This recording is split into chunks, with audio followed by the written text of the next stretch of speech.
Well, howdy everybody. This is December the 8th, but we celebrate the Immaculate Conception. Now, this is a really misunderstood feast. Basically, what it means is that if Jesus was born of a sinful woman, he would inherit original sin. So how does he become incarnate in the world without inheriting original sin? Well, he keeps his mother from that original sin. How does he do that? He does that through his cross, through his mercy, through his forgiveness. So Mary would have been a sinner. All have sinned and fallen short of the glory of God. But she was kept from sin through the grace of the cross of the Son she would bear. Wow! It's like a time loop, baby. It's hard to understand it, but it's one of those Star Trek things in theology. I just think it's so cool.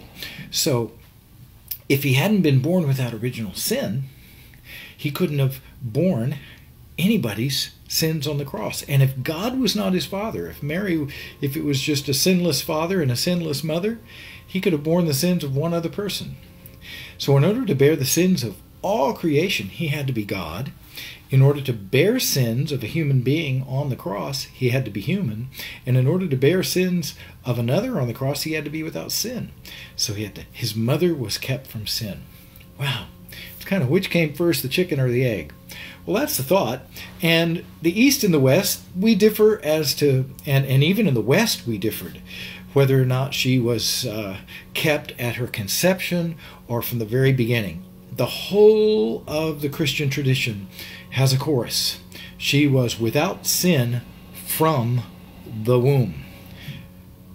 Without sin from the womb. The question was never that. It was about, did it happen in the conception or just right after the conception?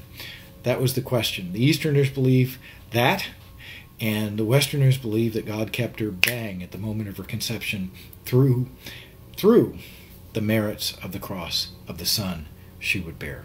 So let's us become without sin. We accept the cross. We let Jesus cleanse us. That's the message of the feast. And the church becomes the bride of Christ without spot or wrinkle, not by our own merit, but by the cross of Jesus Christ. That's my prayer for you. I love you. All things are possible with God.